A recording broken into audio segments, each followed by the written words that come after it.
Screen पे दिख रहे सभी रिचेस्ट मैन आज की डेट में बिलियंस ऑफ डॉलर्स के मालिक हैं। वो इसलिए क्योंकि इन्होंने अपने आप को इस ट्रैप से निकालने में सक्सेसफुल हासिल की है। लेकिन आज की डेट में सभी युवा अपने आप को इस ट्रैप में सक्सेसफुली और अपने आप को प्राउडली इसमें डालते हैं।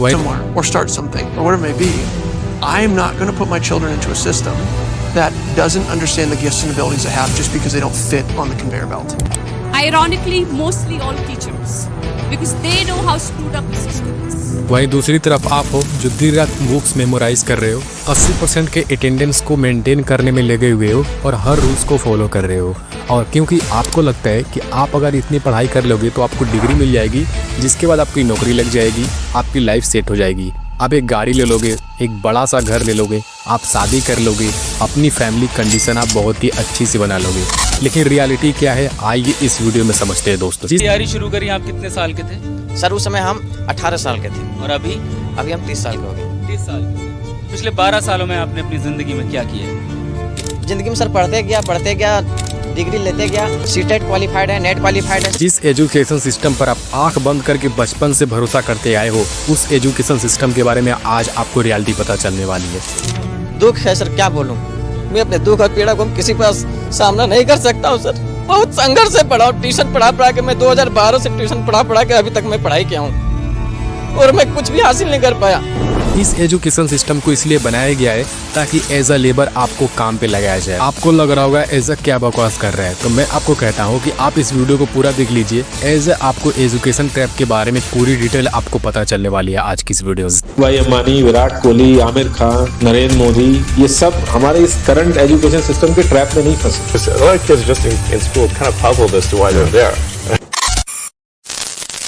साल था 1806।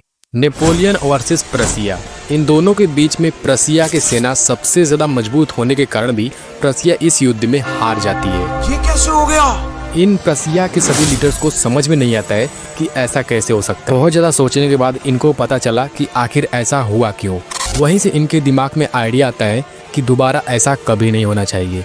यहीं से हमारा स्टार्ट होता है प्रसिया एजुकेशन सिस्टम। आने वाले जनरेशन को एक ऐसे पर्सन में ट्रांसफॉर्म करना जो सिर्फ अपने सुपीरियर की ऑर्डर्स को फॉलो करे।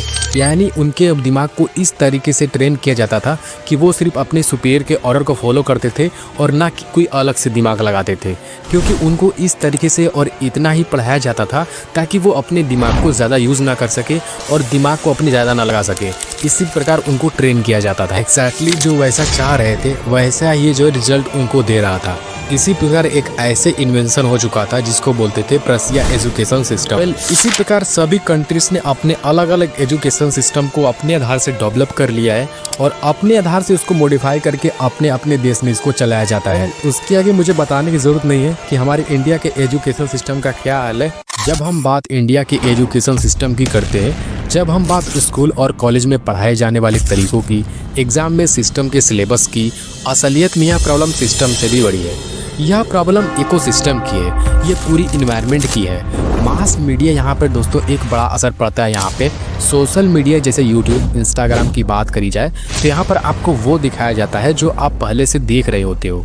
एल्गोरिथम को फ्रेंड्स इस तरीके से डिज़ाइन किया जाता है, अगर आपने कुछ देखा वैसे ही चीज़ आपको दिखाई जाती है।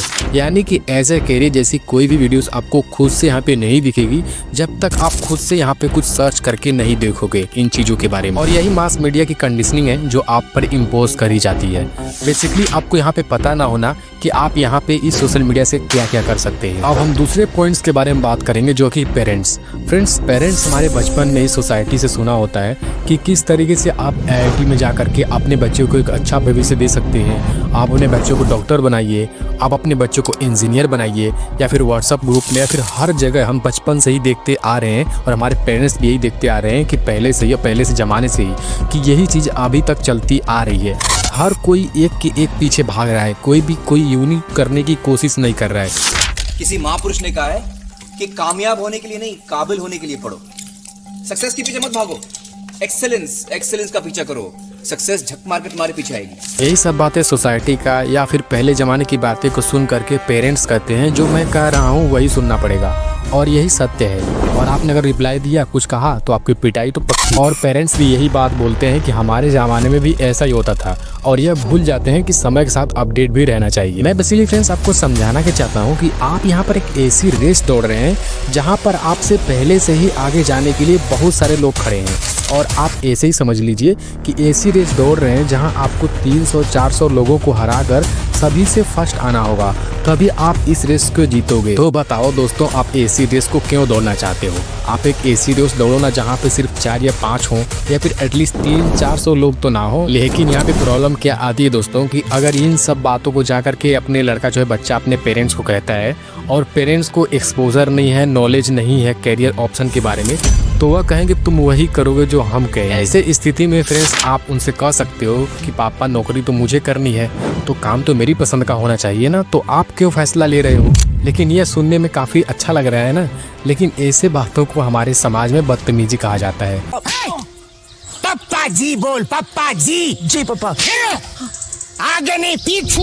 और जो बच्चा शुरू से ही ऐसी स्थिति में रहा हो, ऐसी बातों को सुनता आ रहा हो, वो कभी भी अपनी आवाज़ को उठा ही नहीं पाता है। और अगर कोई लड़का हिम्मत करके बोलता भी है तो जवाब उधर से आता है कि करो अपने मन की, फिर हमें मत बोलना। और यह सुनकर एक बच्चा कंफ्यूज हो जाता है कि क्या करना चाहिए। असल में ऐसा क्यों होता है, आइए इसको समझते हैं। दरअसल इंसान का जो दिमाग होता है वो कंफर्मेशन मांगता है। जैसे कि कहा जाए कि एक कॉलेज है, क्या वहाँ आप पढ़ना चाहोगे? वहाँ का पैकेज 20 लाख रुपए पर एनम है, अच्छी जॉब में मिल जाती है। लेकिन शायद नहीं, IIT करना चाहोगे आप, क्योंकि हर कोई IIT करना चाहता है ना। लेकिन दोस्तों ऐसी सोच से आपको बाहर आना चाहिए, क्योंकि जैसा सभी लोग कर रहे हैं, अगर आप भी वैसा ही करोगे तो वही बात हो गई कि एक भीड़ नारा में कूदे तो सभी भीड़ नारा में कूद जाते हैं। ऐसे में दोस्तों इसको बोलते हैं एम्बिग्यूटी इफेक्ट। तो इस पूरे सिस्टम को मास मीडिया की कंडीशनिंग, दूसरा पेरेंट्स, और तीसरा हमारे खुद के हैबिट, इन सभी के हिसाब से देखा जाए दोस्तों तो एक ही चीज़ बची है, वो है स्कूल और कॉलेज। और देश के ज़्यादातर स्कूल कॉलेज का कंडीशन बहुत ही ज़्यादा खराब है। आज जब प्राइवेट कॉलेज की जाए दोस्तों, तो जिस तरीके से घर पे हमें ट्रीट किया जाता है, सेम वैसे ही हमारे प्राइवेट कॉलेज में भी हमको ट्रीट किया जाता है। क्योंकि जो चीज़ें घर वाले हमको पढ़ने के लिए बोलते हैं कि ये सब्जेक्ट पढ़ो, ये सिलेबस पढ़ो, इतने मार्क्स लाओ, सेम वही चीज़ हमको स्कूल में भी पढ़ाया जाता है। और कोई अलग से ऐसी हमको स्ट्रेटजी या फिर वो नहीं सिखाया जाता है जिसके कारण हम कोई अलग फील्ड में जा सकें। हमको सिर्फ एक ही चीज़, एक ही रास्ते, एक ही चीज़ में भीड़ में चलने के लिए हमको बनाया गया है यहाँ पे। और हमारे माइंडसेट को भी इस तरीके से ट्रेन किया जा रहा है ताकि हम एक ही लाइन में, और जिस तरह का सभी लोग जा रहे हैं उसी तरीके से उसी ट्रैक पर हम चले। लेकिन जिस राह पे तुम चल रहे हो बेटा, एक दिन पूरी तरह फंसोगे, उस दिन मुझे याद करना। लेकिन दोस्तों बात यहाँ पर यह है कि इसके अलावा भी आपके पास बहुत सारे कैरियर ऑप्शन है जिसे आप अपने इंटरेस्ट के हिसाब से कर सकते हैं। लेकिन स्कूल, कॉलेज, सोसाइटी के प्रेशर से हमारा दिमाग आगे सोच ही नहीं पाता है। अब बात करते हैं दोस्तों सोल्यूशन की। सबसे पहली बात आती है मॉस मीडिया, यानी कि ऐसी वीडियो जो बहुत सारे लोग देख रहे होते हैं उसे आप भी देखने लग जाते हैं। आपको ऐसा नहीं करना है, आपको खुद के इंटरेस्ट के हिसाब से वीडियो सर्च करनी है जिससे आप खुद नया सीख सकते हैं। आप सभी से हट के कुछ नया देखो।